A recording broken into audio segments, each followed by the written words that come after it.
Hello दोस्तों, स्वागत है आप सभी का। आज का dictation SSC stenographer grade D का है। इसमें टोटल 800 शब्द है जो 90 शब्द प्रति मिनट की स्पीड से बोला गया है।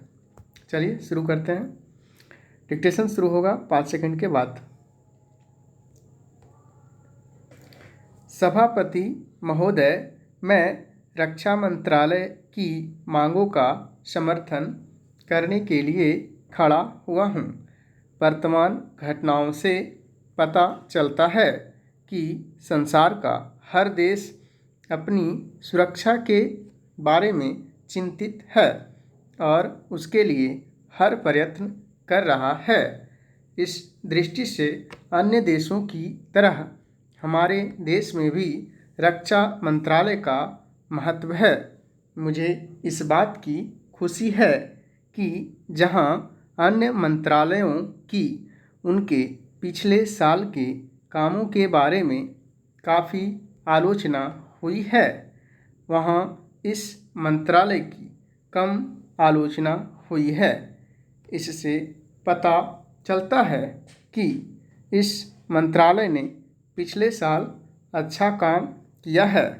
मोटे तौर पर किसी भी देश की सुरक्षा नीति का लक्ष्य यह होता है कि दूसरे देशों, खास तौर से पड़ोसी देशों के साथ मित्रता के संबंध स्थापित हों और हम एक दूसरे के मामलों में हस्तक्षेप ना करें।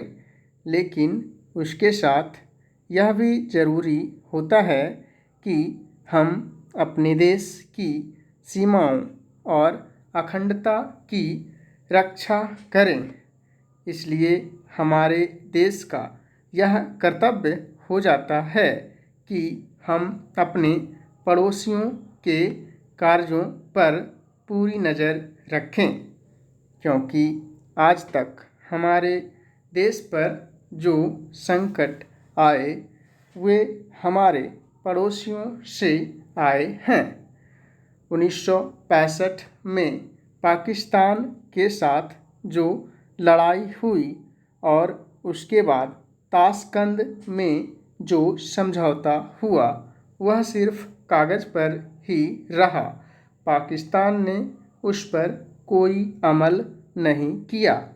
इस दृष्टि से बहुत ज़रूरी है कि हम अपने देश की सुरक्षा की हर तरह से व्यवस्था करें। हमारा उद्देश्य दूसरों पर आक्रमण करना नहीं है, लेकिन यदि हम पर कोई आक्रमण करे तो हम में इतनी शक्ति अवश्य होनी चाहिए कि हम उसका डटकर सामना कर सकें। आप जानते हैं कि पिछले दिनों पाकिस्तान को अमेरिका और चीन से काफ़ी मदद मिली है। रक्षा मंत्रालय की रिपोर्ट में भी कहा गया है कि पिछले साल अमेरिका ने पाकिस्तान को 1500 करोड़ रुपए की फौजी सहायता दी है।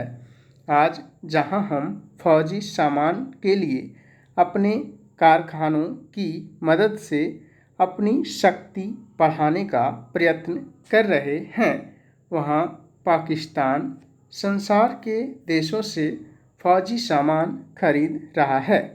अपनी नीति के कारण वह सब देशों से लाभ उठा रहा है। मेरा सुझाव है कि हमको भी अपनी शक्ति बढ़ाने के लिए संसार के अन्य देशों से अधिक फौजी सामान खरीदना चाहिए। आज तिब्बत की सीमा पर चीन की 1.5 लाख फौज खड़ी है। सभापति महोदय, प्रतिदिन छोटी मोटी झड़पें होती रहती हैं। हमारी फौजें बड़े उत्साह से उनके मुकाबले में खड़ी हैं। उनके हौसले बहुत ऊंचे हैं, लेकिन हमारी सरकार का भी यह कर्तव्य है कि उनके हौसले को कभी गिरने न दे। उन्हें हर तरह की सुविधा प्रदान की जाए जिससे उनका आत्मविश्वास बढ़े। मैं मंत्री महोदय से अनुरोध करूंगा कि सरकार अपनी नीतियों के प्रचार का काम ठीक प्रकार से अपनी फौजों से करे। उनको अच्छे अच्छे हथियार दे।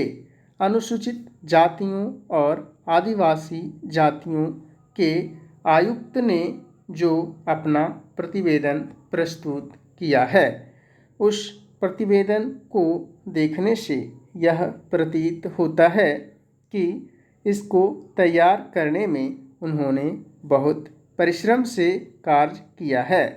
इसके लिए मैं उनको और उनके सहयोगियों को धन्यवाद देता हूँ, परंतु साथ ही साथ इस प्रतिवेदन के संबंध में कुछ आवश्यक निवेदन भी करना चाहता हूँ।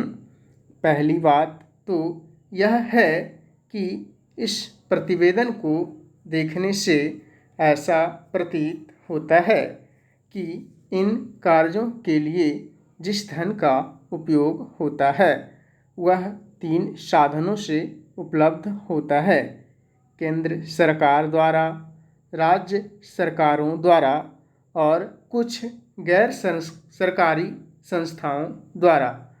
प्रतिवेदन के अनुसार जितना धन इन कार्यों पर व्यय करने के लिए दिया जाता है उतना धन पूरी तरह से व्यय नहीं हो पाता।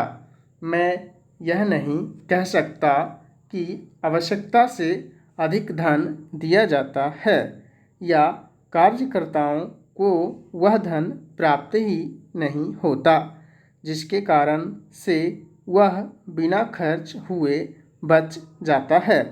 मैं तो यह चाहता हूँ कि जितना धन दिया जाता है उसका पूरा उपयोग हो और आयुक्त को यह न कहना पड़े कि इस कार्य के लिए जितने धन की आवश्यकता थी उतना धन नहीं मिल पाया और विवश होकर हमको उस कार्य को बीच में ही रोकना पड़ा। जहाँ तक राज्य सरकारों का संबंध है, बहुत सी राज्य सरकारें अभी तक इस कार्य में असावधानी से काम ले रही हैं और इस कार्य को उपेक्षा की दृष्टि से देखती हैं। आयुक्त ने इस बात की शिकायत की है कि बहुत सी राज्य सरकारों ने अनेक पत्र भेजने के बाद भी अभी तक अपनी रिपोर्ट नहीं भेजी है। मैं चाहता हूँ कि सरकार इस तरफ निष्ठापूर्वक ध्यान दे। राज्य सरकारों पर दबाव डाला जाए कि वे इस दायित्व के प्रति सचेत हों और आयुक्त को उनके कार्य में पूरा सहयोग प्रदान करें। स्टॉप।